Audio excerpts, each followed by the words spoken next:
hit the record button. So we are gonna officially get started. I like to put this sign up that says I am recording this, so that if anybody can't hear me, they get it. And then I made another little sign that maybe you can see about the website and how to do pay what you can, when you can. And then some people don't like PayPal. And the acedogsports.com is a PayPal gig. So if you want to email me, I'm a little hesitant about putting my address up there. I have a work address that we could get on there if I learned it, because I just moved here and I haven't used it yet. But that you could just email me, and you can also email me questions and comments. It's sandy@acedogsports.com. Anything, we're going to try something new today, and that is analyzing the video that I mentioned in the article. So when we do that, I'll talk about it when we do it. Let's just dive right in to the article. So this, I'm going to do screen sharing. So give me just a quick second to do that. Everything's so nice and easy. And I'm teasing you with that run there behind the article. Anatomy of a Run Gone Bad. So I'm hoping that everybody, I'm going to turn on the, do I have access to chat at this point? I'll go back to that later. I like using the chat, but I hope you all got a chance to read this article. I read it. I read the articles when I choose them. And now that you all have been encouraged to contact me by email, if there is a subject, whether it's an article or something else, we're getting to be pretty chummy these days, and you're more than welcome to make a suggestion. But this anatomy of a run gone bad, everything in the article that I wrote was the truth, that it was based on that very recent incident. You guys, I'm at a disadvantage about this stuff because most everything I teach you, I feel like I'm a three-way teacher, that three hats. I teach training, I teach handling, and I teach competing. And those are three very, very different skill sets. And I'm confident. I am really, really, really confident about teaching about those things. The one I'm the weakest in teaching is the one I'm strongest in, and that's competing. Because I started competing with animals, not balls, not soccer and all that jazz, with animals when I was 5. I have a photograph of me in the show ring, one of those professional photographers that has the date on it, showing a pony. They wouldn't let me, I was driving cart and pony, and they wouldn't let me in. My mother's a pushy broad, I got to tell you. And so she made them let me into the ring, but they said I couldn't do it without an adult, so she stuck my poor father with his knees up to here. He's one of those tall, skinny guys. And so, you know, all of this stuff that you guys suffer through with competing, a lot of it I have not experienced. When you feel klutzy handling, been there, done that. When you get mixed up about what you should, I almost said blame, but apply to handling or training, I've been there and got that. I feel like I've learned so much the hard way through trial and error and experience. But when it comes to some of the stuff with competing, I learned real early on how to roll with the punches, real early on. And it might have been because I was a kid and I would be running around doing kid stuff and not getting gripped about the stuff that I see handlers at agility trials coming unglued about, pros coming unglued about. And I've really had to step back, especially before I presented today, and think about, boy, if I could help you guys approach this stuff. And I'm talking about competing specifically at this moment, but the article was written for any run gone bad. And I see people get so pissed in class about what's going on. And I don't know what their private training sessions are like, but I just recently wrote that when I'm training my dogs, it's the best part of my day. Even if I'm problem solving, you know, I'll call, Becky's here today. I'll call her and say, yeah, you're not going to believe what I ran up against today. You know, the little bugger did this, and then I did that, and then he did this, and then I did that, and then he did this. Who knew? So the love and the joy of the process, if I can share that with people that follow me, I'll have a good night's sleep. So all of these things, you guys, are things that I see handlers get mad about. I mean, seriously, like bitch about it all day long. And really, you know, when you're doing that, you're not okay. Let's forget about you, what it's doing to you. I mean, it's a lot. It's a lot of negative juju. And then, okay, like you got a dog because they're sensitive and understand you and love you and all of the wonderful things we know about dogs that dogs do and are to us. So, okay, so you got him that you're bleeding all over, her or he, and then it's your fellow competitors, and then you're probably going to get home and be mean to your other half. I had a woman named Macalise. What's her first name? Help me.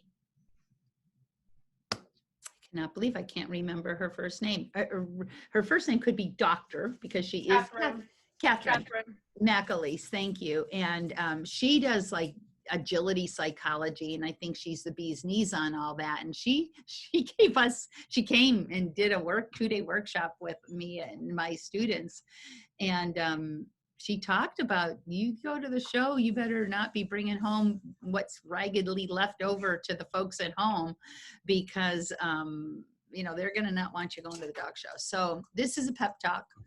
And a lot of it is about dealing with it, but I'm also open to talking about changes, like you're promised a different surface and you get there and it isn't, like being, if I can help with any of that. So if you read the article, you kind of got my take on the surfaces. If you, you guys, nobody wanted that surface to stink. The people, the trial people, the club, nobody wants that surface. Everybody intended for that surface to be better than it was if it's not up to par. And dealing with inappropriate, I mean, I've seen stuff, yeah, this just shouldn't be, but we're all in the same boat, and you have the option to not run. Yeah, I mean, you guys, I've been there when it happened at Worlds. They had an indoor arena sitting empty because they had banked on the weather being good in England, go figure. And and they didn't have, there wasn't even one canopy. I mean, we buckets. So I couldn't afford to I couldn't afford to have my game be off because of that pesky little downpour for hours on end that made us compete in mud. So if you can find a way around that stuff. Now, I did try to give you you're better off for it, is the end of that sentence. The nail clipping is a big deal. I hope that was a real light bulb for you guys. Boy, when I realized that, it was like, oh, I'm glad I remembered to do that. I think nails too long are a problem, too short are a problem. And if you start watching how your dogs handle themselves on different surfaces based on how long their nails are, you could learn something that you could apply to make a difference. Sandy, what do you recommend, knowing that different breeds have different shaped feet and different, tighter toes, flatter toes? What is your feeling about quote unquote ideal nail length? I don't like the nails to touch the ground. Okay. So I get down there and look, and I also don't like the click, click, click, click, click, click, click on the hard floors. But should they be a little bit, I think that the nails touching the ground, I've read, and like by how much, and I mean, can you slide a piece of paper under there? So this would be your veterinarian, Gwen is a veterinarian that does dog agility. It is a subject that could come up. And the breeders often know a lot, but the breeders that aren't in performance dogs may or may not know. So I'm positive that there is someone that knows more than I do. But I have left my in the rainy season, I do leave my dog's nails longer, like just touching.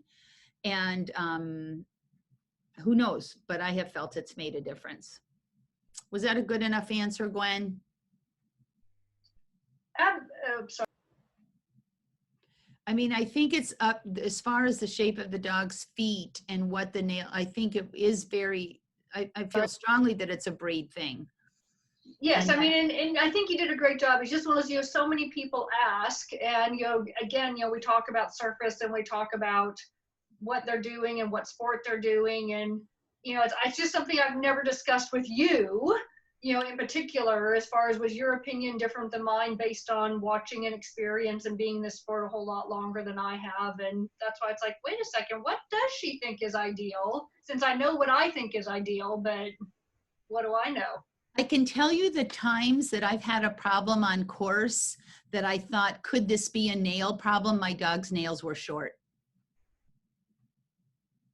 So I think the dogs to have ideal traction on surfaces, their nails should be a little, maybe touching, but I'm afraid to have their nails actually touch because I'm afraid it's going to impact their feet.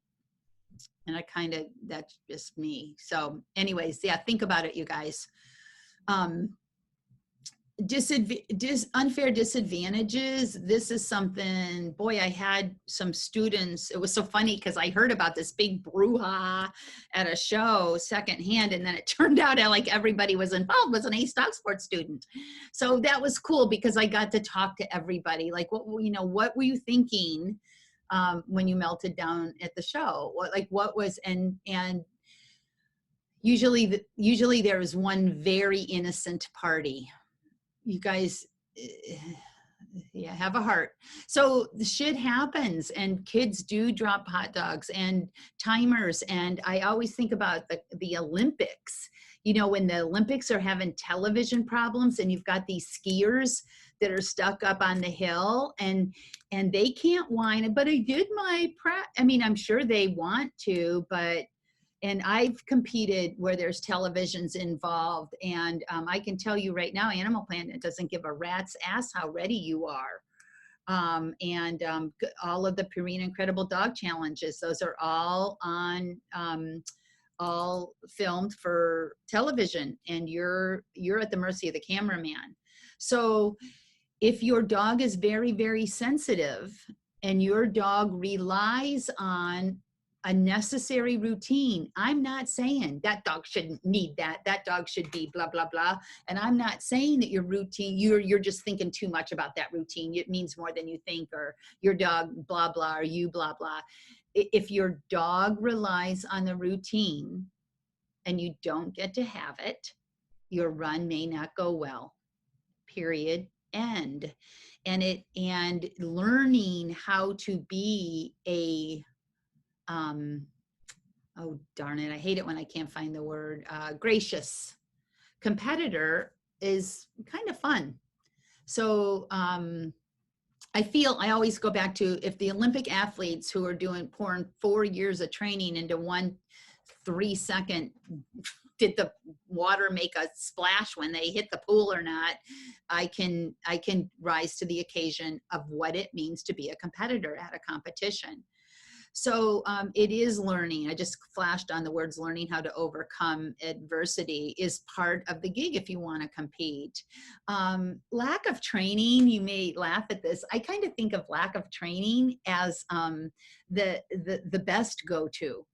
I mean, you guys, we're all training at different amounts and different effectivenesses. So it's not about just how much you train, it's how effective you train. And if you're training to your dog's strengths or weaknesses, lots and lots of us, there's a woman named Sharon that's been around, not Sharon Frylick that you guys know that I know. forgetting her last name. She's from the northern part of California, and her dogs have the best weave poles. And I'm usually pretty proud of my contacts. And one day we got into a conversation about it. And we both admitted that we love training the other thing more. So that's what we train. That's what we like to train, and that's what our dogs are really good at. So I think that if you don't have a lot of time to train, or you made the decision to go show a dog before the training was polished, that's your business. I recommend learning the pros and cons and how to go about it if things don't go well. There's answers to everything. But if your dog isn't trained well enough to do the task at hand, then you've got the best card of all. It was a crapshoot from the start. So I just don't think he doesn't have that skill set to put a pinwheel into a threadle, into a backside, to a contact, and hit the poles at the end of the run. And we'll get to that too. So, and then it's the same exact thing for less than adequate handling, whether that is a handling error, whether it is handling that you're just not good at, not your cup of tea. And thank you. Those are things you should let yourself off the hook for.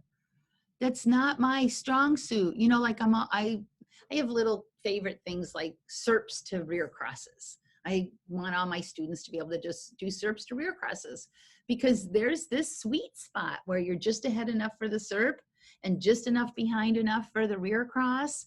And it's got to be practiced in a lot of different angles and scenarios to really be good at it.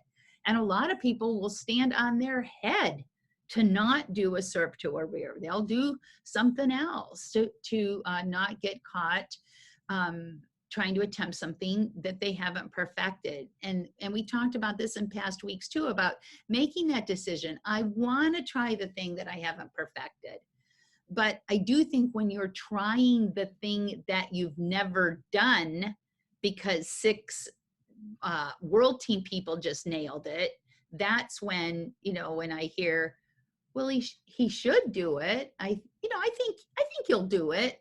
And it's like, well, okay, if you want to just try it and absolutely not care, I'm just saying, go into your decisions with the facts, not just it sort of feels like, or I think maybe he might. Just, no, I haven't trained that well. I want to try it because I want to try it, and I'm gonna be fine with the outcome of it.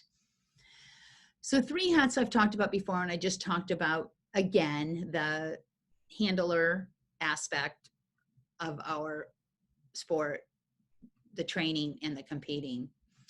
And then this I often talk about a lot. If you have a response to collection and you have a response to extension, you'll have good timing automatically. If you have criteria for yourself on 4 to 5 basic turn cues and you stick to those criteria, you will have consistency. You will have it. If your training time is spent strengthening basic communications by testing them, you will have solid performance that will be effective on US style courses. And that does include AKC Premier and USDA Masters Challenges. So that's where my teaching kind of focuses and I come from. And then there's the good old fashioned, you didn't sleep well. You got up on the wrong side of the bed. You had the flat tire. You got rattled. But I'll tell you what, I love playing with that mental energy, my physical energy. I still say, you guys, I try to make it a pact. When I get to the trial, I will not say I'm hot or tired. Cold, hot, or tired. Cold, hot, or not. Do I make it every time? Not when I'm freezing and not when I'm boiling. But the more I say it, the more I think it, the more I feel it, the more I say it, the more I think it, the more I feel it. And I always can go home. And sometimes I do that too. But really working, like I am hot and I didn't sleep good and I'm feeling cranky. Can I still pull this run off? Can I still focus on my moves? Can I still focus on my dog's mental state as I go into the ring? Can I still do the things that I want to take as responsibility to my job to have a good run, whether it's class, whether it's practice, whether it's at the trial? Can I rise above? Can I, you know, all of it. And then I do talk about, this is a handling thing, the past articles that talk about the maintenance program, developing a maintenance program, which skills need it, which obstacles need it, and having that to rely on. You guys, the better handler you are, the better trained your dog is, and the more you learn how to be the competitor that you want to be, the more that these adverse things don't get in your way. It's a complex puzzle. It's a complex puzzle. And, you know, I have so many students that love competing because, well, I think it's complicated. I said because of, I was going to say because of the social aspect. I know it's way more than that. I know that it's I know that it's a love of the dog, but everything I'm saying applies to class and private training too. Everything. Just keeping a good attitude. So I talk a little bit about the definition or my thoughts on insecure dogs. I think we should talk a little bit about the judge. I'm wondering if some of you might have questions about that. And if you do have, I went a little bit into here about how I made long-term decisions for Tux not being able to ever compete on a world team level after coming off a dog that was very, very successful at the world level. And then making the decision about Jigs's not being a competition dog and how I might have done things differently. This is part of my story that weaves its way into much of my teaching. So I'm always open to answering questions on those things. But I want to touch quickly here on, please do not confuse or excuse behavioral issues with lack of training. Your highly distractible or reactive dog runs off during a run. You do not have the level of control trained that the dog requires. So lack of control is a training issue, even if the lack of control is born from a behavioral issue. So if you've got a dog that spooks, your recall's got to be way better than anybody else's. And you also got to know that depending on the level of fear that dog is experiencing, the training may not hold up. So did I just contradict myself? No. I'm saying the deep rootedness of the behavioral issue is going to determine how well the training will hold up. And a dog being distracted can be the root of a behavioral issue, or it just has got a good smell of a hot dog and hasn't been trained through that. So these are the things that I feel as dog owners, it's our obligation to be open-minded about, because they evolve. They evolve with age, for better or worse. They evolve with experience, for better or worse. And I see lots of trainers jumping to two things. They jump to conclusions about behavioral issues and lack of training and get them mixed up. And they also don't notice as the behavior or training evolves or disintegrates. So we got to keep our fingers. And that's one thing, you know, if you've got a good teacher that you trust, you know, I try very hard to stay on top of those. I remember one time I was training with Nancy Guys and I was freaked out about Quilly's wheat poles popping out of the poles, and I was making all these adjustments in my handling, and I was complaining to her that at the trials I was not able to do this and that and this chronic issue. And Nancy, I don't know where she comes up with this stuff. She just out of the blue, we're talking about it and figuring out tactics and planning. And she said, when was the last time Quill popped out of the polls? It had been, I couldn't remember. So I hadn't kept my finger on the pulse of that issue and recognize that the evolution was holding, the positive evolution of the issue is actually holding me back. I hadn't kept a realistic pulse on it. I really hope I'm making sense here to you guys. And then there's the judges, you guys. You know what? Sometimes judges design crappy courses. They are human too. Lawyers make mistakes that put people in jail. Surgeons make mistakes that kill people. And judges sometimes come up with crappy courses. And sometimes judges come up with courses that were good and the powers that be changed them. And when you sign that entry form, you are agreeing to run that judge's course. You do have the right, and I have asked judges in a very tactful way, did you intend from the angle to the tire to be that? Would you mind taking a look at the angle of the tire? I'm a little concerned for my big dog. The ground is super deep where the teeter is going to fall. I'm worried my dog is going to get stuck in it. Can we do something? And when that judge says no, you have the option of running the course or not, right? But don't spoil your day or your dogs or your fellow competitors. And don't give that judge a hard time, because you know what? You don't know when you're going to see that person next. And even though I don't know of any judges that don't take pride in their judging abilities, I always have this little concern that if push comes to shove and the call was on the line, you know what I mean? We're all human. Things come into play. Handle our nerves. There is an entire industry, you've probably heard me say this before, an entire industry of sports psychology. Why would that be? That's because lots and lots of people do not perform at their best in every single sport on planet Earth. So there are professionals that write these books and offer these courses to get to the root of your particular thing. It is the last thing to have in your way. Throw some money at it and get your brain around what you got to do to constantly look at what kind of competitor you want to be. Some of this stuff that I'm talking about is a big part of my successful performance.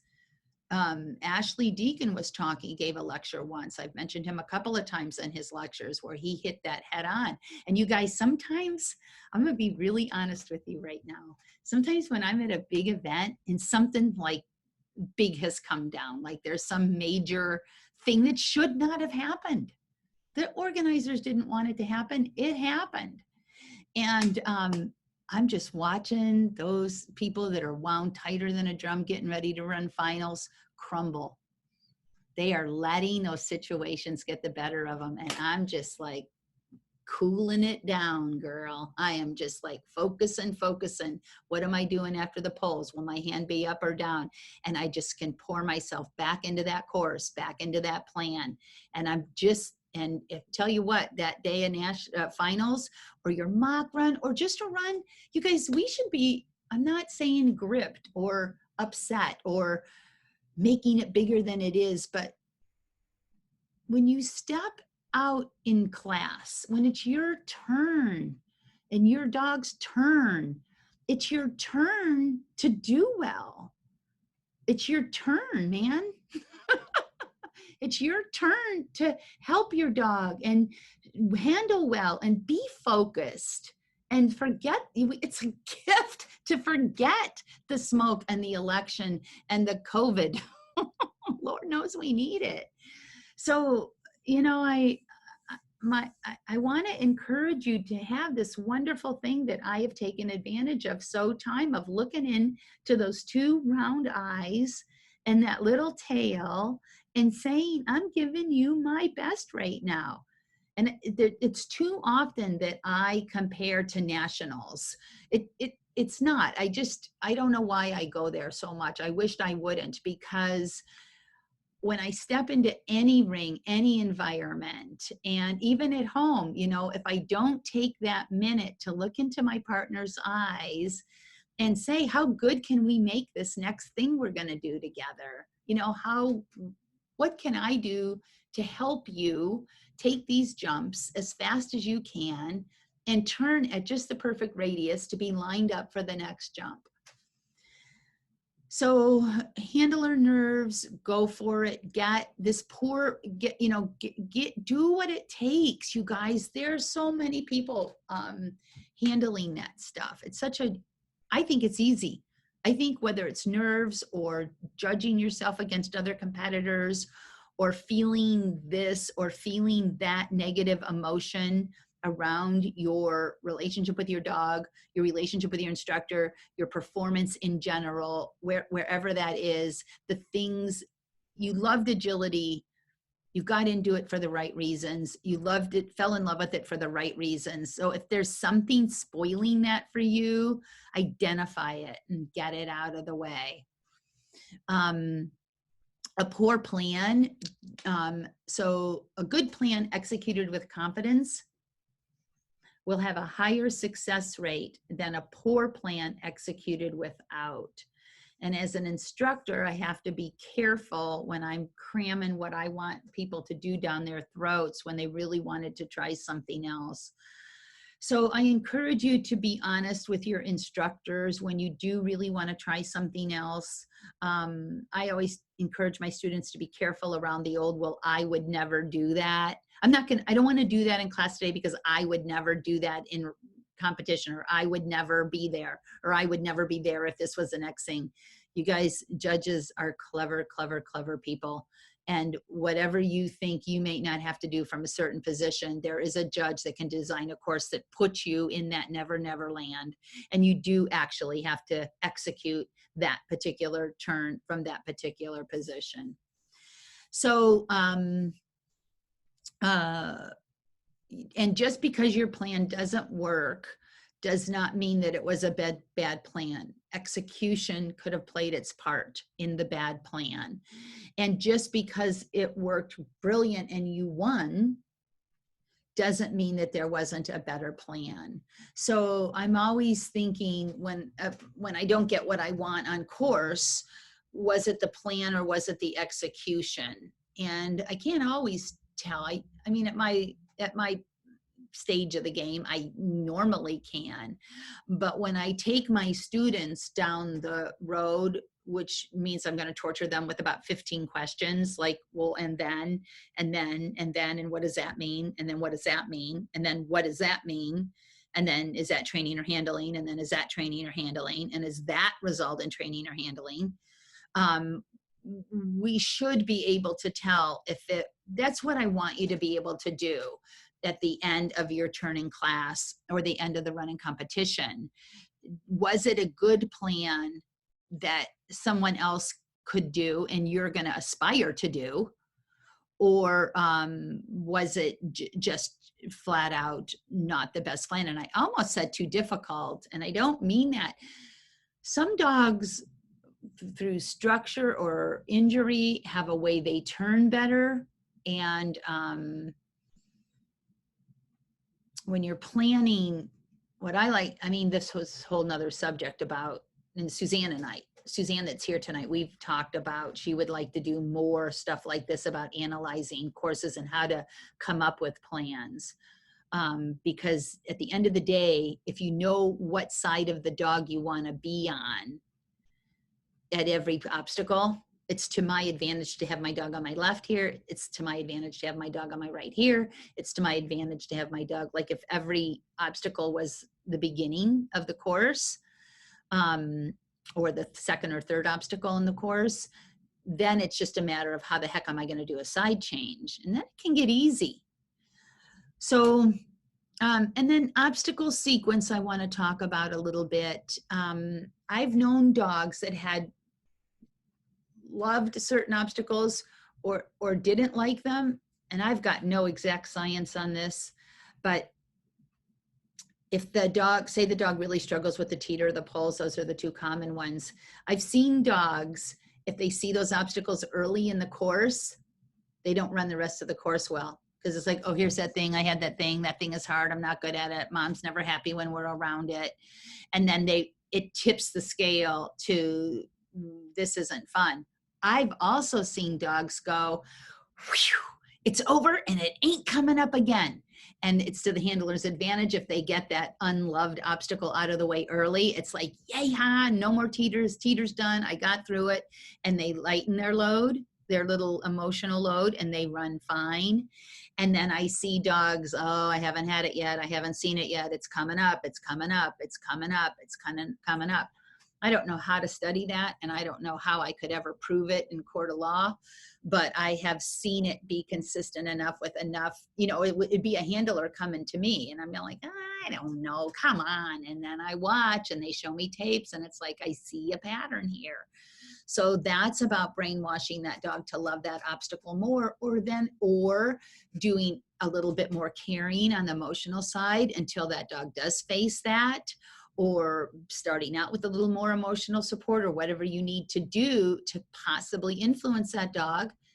And then it's back to the old accepting what you have, knowing the weave pulls are for, or some dogs it's convoluted lead outs. If it's a twisty, complicated lead out, that dog that doesn't like to turn tight, that dog that is just inspired to run and open up, just saying, I'm going to either have to do more to get my dog to relax and open up after this tight beginning, or I'm not going to have the time I want. Big deal. Big deal. That's my point. I used to say all the time, it's just a stupid dog game. I would say that all the time in class. And I had one lady one day, she was, I'm paying you a lot of money and I'm putting a lot into this sport. And it really gets under my skin when you say it's just a stupid dog game. And I probably said, well, just a stupid dog game.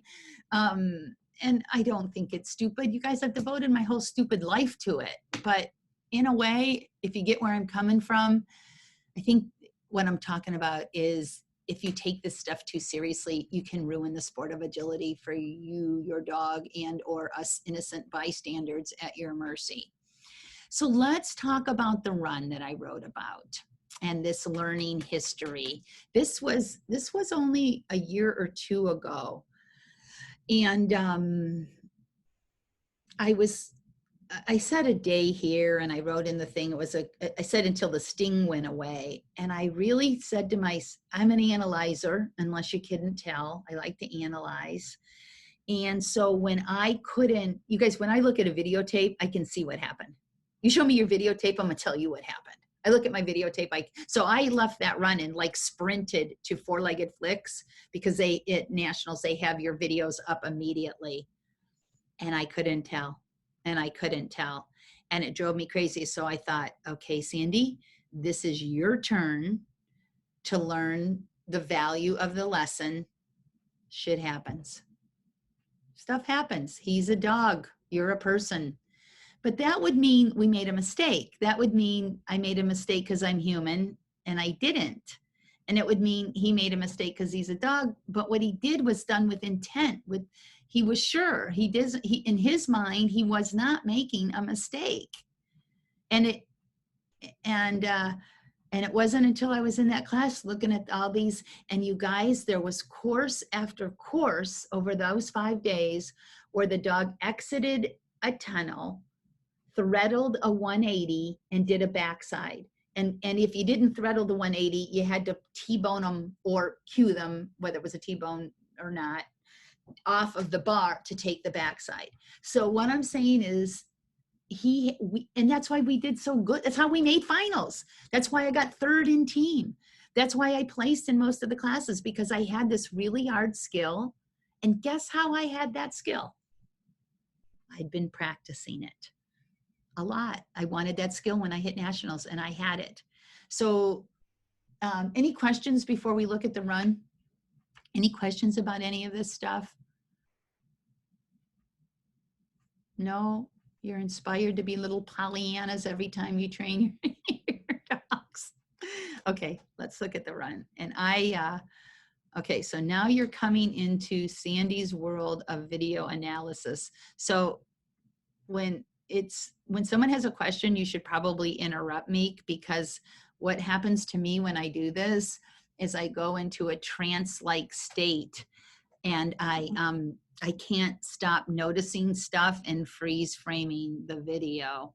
So I thought what I would do, I worked hard to have an extra amount of time. I thought what we're going to do is we're going to watch the whole thing at regular speed. Now, you guys, if you can't, I've done a lot of testing with this stuff. And if you can't see the video, I mean, if it's jubbly and jerky, there is absolutely nothing I can do about it. I am going to ask that everybody turn off their cameras. And see if I can. And I'm going to play the run at regular speed, and then we'll analyze the part that I'm talking about, the mistake, and then we'll just go back and analyze it for fun, so that you guys can, there's lots of stuff for you to see, so that you guys can tell me if this is something you'd like to see more of, or if the jumbliness, because it's everybody's internet connection. So it might look great. It's not a matter, I've done a lot of tests. It's not a matter of who it looks good for who. You've either got good internet or not. And I think my internet is as good as it's going to get, because I've rented this office to have good internet. Play handled by Sandra Rogers.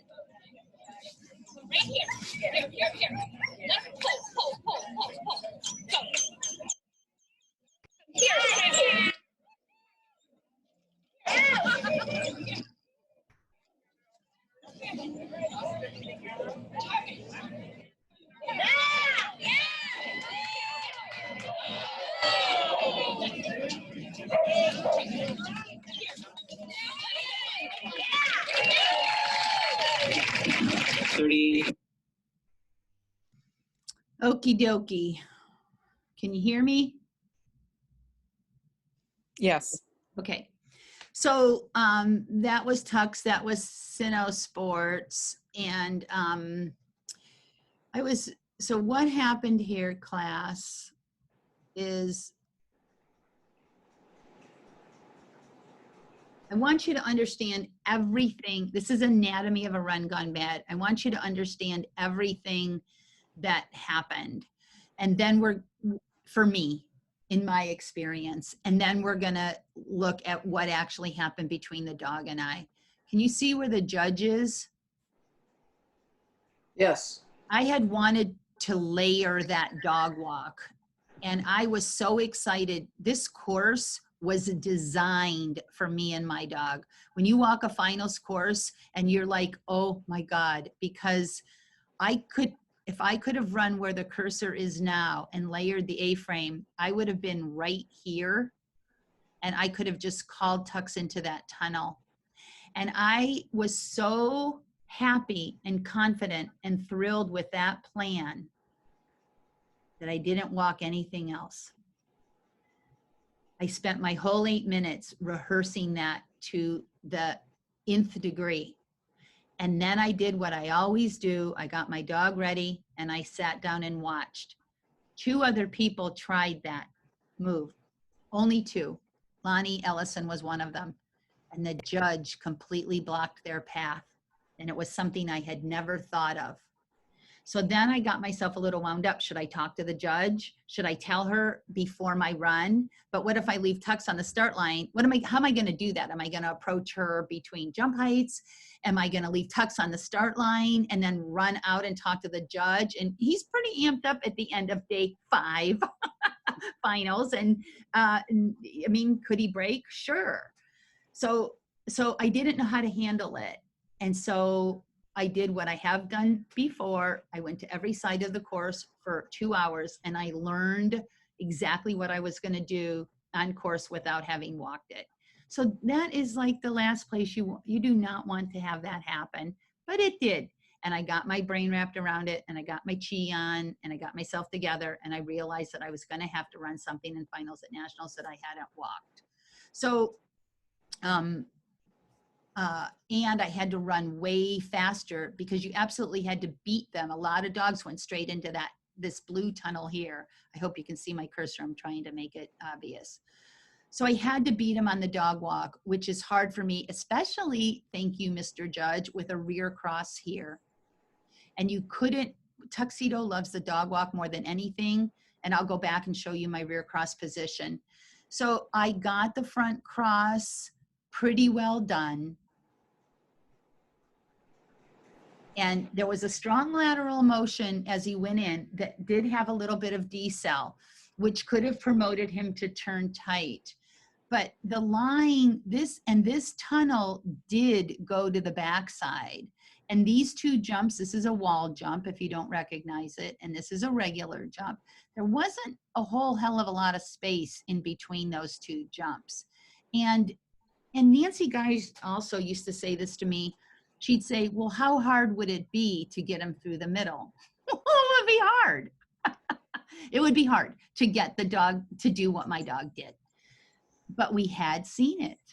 So I am converging on the path, but I'm a little bit straight here. Now, because I hadn't walked this part, I had not walked the lane, and I only had, and I wasn't gonna rear cross this jump, you guys. This is the next jump. That's another thing it's not, you guys that train with me, I talk about first choice handling. So turning the dog on the flat is never first choice. But I knew with this amount of space, if I rear crossed that jump, I had to go around the A-frame, I couldn't tuck in there, that I would likely be cueing this jump. Can you guys see that? That if this jump didn't exist, it would be beautiful to do a rear cross on this jump to buy this jump. This jump, it was such a clever course design. It was really a great course design because this space was just far enough. And you guys, I always talk about more respect for obstacles on the edge of a course, right?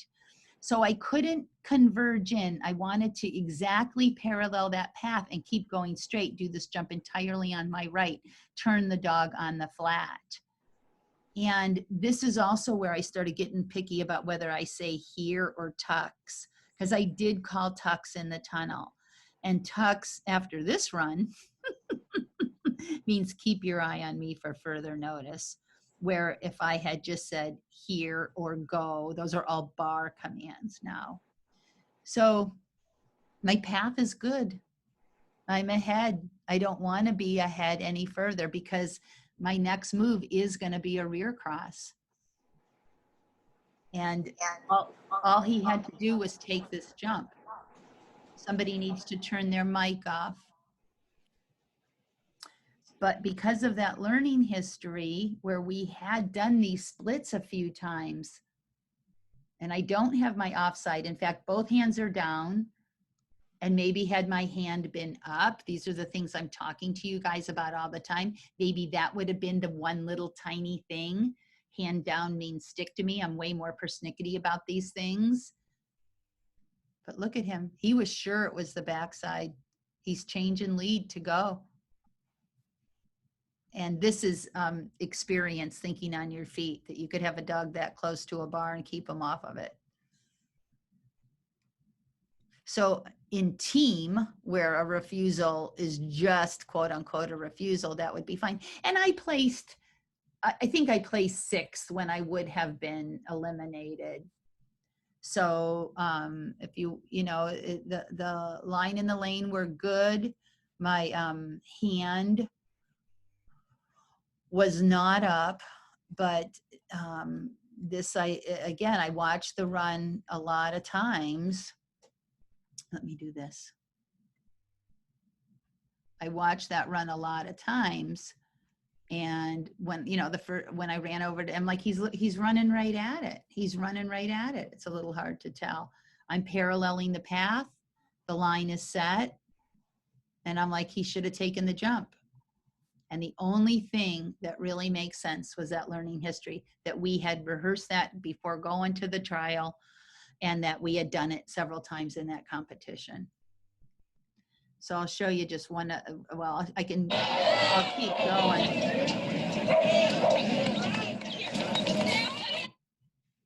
I wanted to show you this.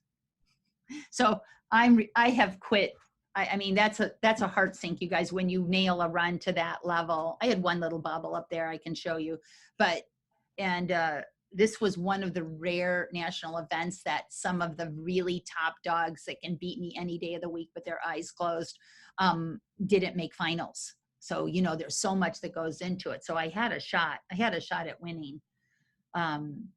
But watch how, so for those of you that aren't real familiar with leads, I think this is a real good analysis. So he's on his right lead. He did change leads with the rear cross. Now watch where he plants both feet together and you see his little head. Can somebody say what he's thinking? Are you awake? Poles. You betcha. I think Doug Zito loves poles, and so he's going to the wee poles. Then I wanted to show you, look how high he's jumping. So you guys watch your videos, as that's a lot of wasted time right there. But if you'll get a real strong respect. The arc is pretty good. He's arcing right over the bar, but boy, howdy. I guess it's because he's doing such a late lead change. But I don't know if you guys look at your dogs like this, but I sure enjoy it. I'll show you the one other thing where the one place where we got our wires crossed. Handled by Sandra Rock. Did anybody notice the place where we got our wires crossed? Beside The video's real The jerky backside. on my end, so hard to say. Is it that backside? here. Is that where you meant? What's this Yeah. configuration, class? Box. Box. I'm proud of myself for that one. Good girl, good girl. So this is a box configuration. So we have a what to a what? You're nasty. It's a straight line to a 270. I'm asking you to remember a course that you shouldn't have to remember. But tell me, I'll play it regular speed.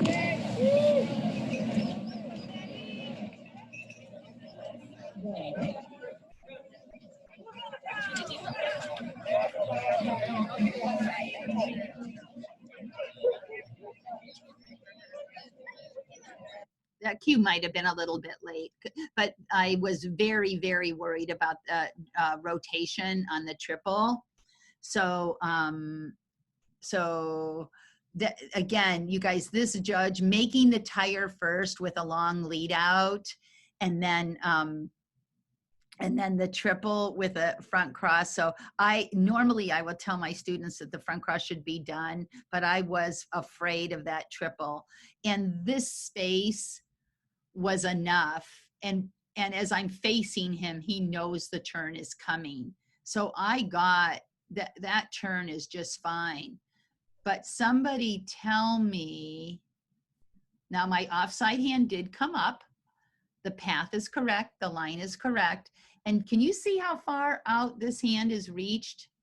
You guys that train with me, when I'm talking about your stinking elbows, that elbow is out. My hand, if I had a bent elbow, my hand would be here. That's my onside hand. So here's my bent elbow with my offside hand. And that hand is pretty visible with the way my shoulders are, but it should be straighter. And the reason that we know that it should be straighter is because as I pass the jump, he thinks I'm layering. You guys, that turn is because I screamed his name. His body should be doing this here. Now I hot dogged that a little bit. And see, and I'm in decel now. I didn't intend to decel that. That is I was so pleased with myself that, like I said, the course was completely designed for me in every way, shape, and form.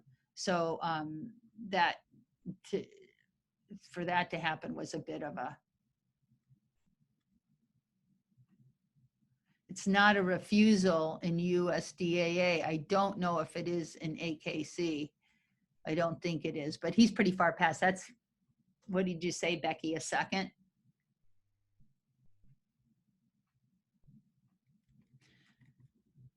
So you guys, 99.999% of dogs would have that bar down. That is just, that to be that far back. Now look what he has to do with his poor body. He's completely past the jump.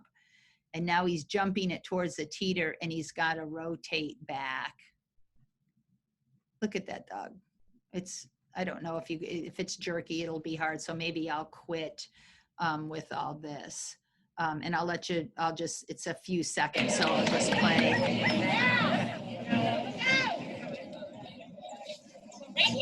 So right hand turn into the poles.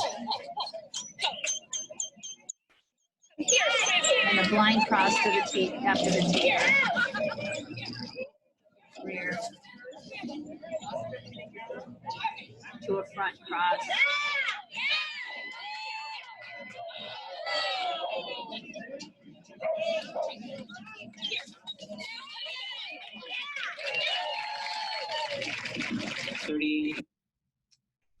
Okay. In the chat, tell me if you could see that video. Oh, Becky had problems with her internet, that she said she was losing her internet. So if you want to let me know if you could, just, yes, I could see it. Yes, you could see it. Oh, good. Oh, good. And then Christine, you said it was impressed with your recoveries. Yeah, the art of recovery. You never want to have to recover, but it is a handling on the fly issue. Any questions for me on, if you go away with anything tonight, I hope that it would be to keep an open mind as to what's affecting your dog. I talked a lot about you and keeping a level head and an open mind as you're doing this. Yeah, Christine, I know you have crabby. So Gwen, you said it was slightly jerky, but was it useful? Okay, and Suzanne, so you guys can email me if you want. Again, it's Sandy at Ace Dog Sports. If you'd like to see more of this type of thing, I've always had this idea of having people submit their videos, people that are thick-skinned and that want that, and maybe inviting, the whole world to watch me pick your run apart. Who wants to sign up? I think it could be a really wonderful learning tool. So the moral of the story is have respect for your partner and your show people and your judges, and sympathy and respect. And use the thumb. You have a question in chat that you kind of addressed, but I think somebody just wants you to look at it again.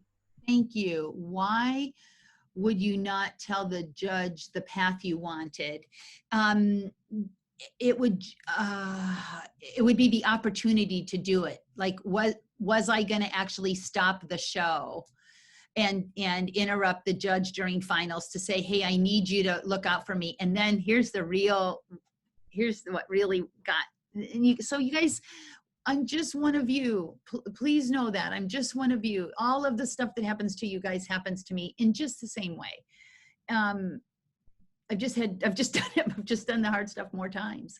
I was afraid that it wasn't really that tricky of a move. It was a move I do in my sleep all the time. But I made the mistake of telling my friends I was going to do it. And they were like, don't do it, Sandy. Don't do that. You don't want to hot shot it at nationals. But for me, it wasn't hot shotting. Tuxie and I do that in our sleeps. And I have a rock solid dog walk. He wasn't going to go in that tunnel. And so then then I thought, well, if I get up there too far, I'll be on the other side. And I thought, what will it be like if I tell that judge that I'm going to go that path and then I chicken out and don't do the layer and run inside and want the option of running the other way. And let that be a lesson to you too.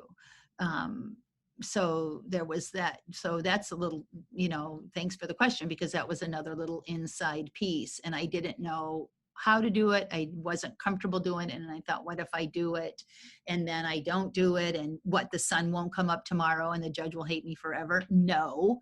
So I didn't have me to talk me through it. But it was a little bit stressful time when I saw two people that also said they could do it in their sleep be completely screwed up by the judge. Both of them. The judge was completely, and Lonnie was yelling, "Get out of my way." And the judge had kind of nowhere to go. If you look at the course again, she's kind of trapped. She can't see. That was the problem, is she couldn't judge the dog walk contact if she was on the other side of that A-frame. And then it was like, oh, well, they think I'm, cheating and trying. So I just had tripped myself out of the whole maneuver. Is that why we went wrong? Could it have been this is what I always ask myself, is could it have been a contributing factor?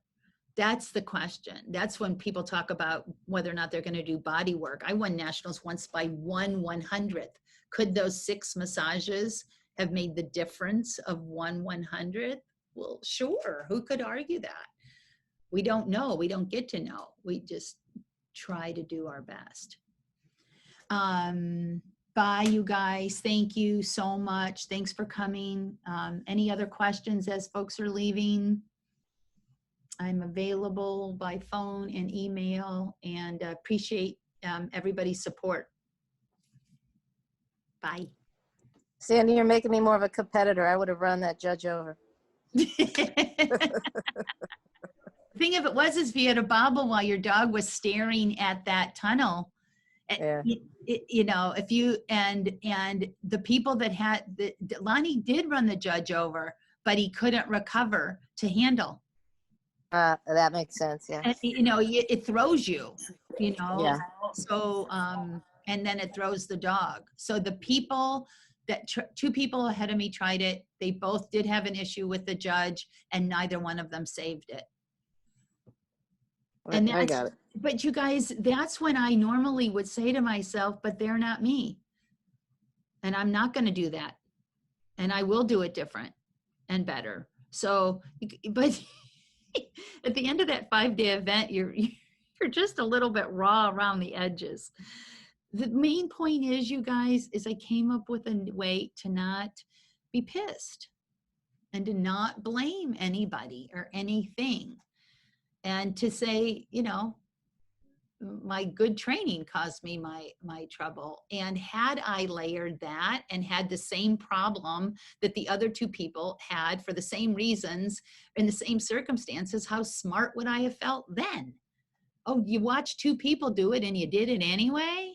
So we never get to know. We never get to know the what ifs. And I see people be so, I've done it myself, just been so brutally hard, and I should have. And I don't want to do that anymore. I do not want to do that. I want to play all those contributing factors I had to come up with. I made the decision not to interrupt the judge. I made the decision that I wanted to play it, have the option of not doing that path. I would have felt obligated to do the path if I had told the judge. So I got the luxury of, under all of the circumstances, anybody want to make a guess, if I had to say what error, if I could do it over again, what the real error was? Does anybody want to make a guess?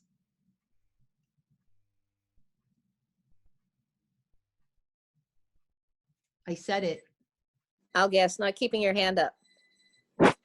We would have to go back and look. That it may have been a contributing, but there's a bigger, real fundamental error, a real no. That's good, Julie. And I think I think if my hand would have been up, he would have gone over the jump. Not walking the other path? Not walking the other path. Yep. not walking the other path. You don't. She always gets the right answers.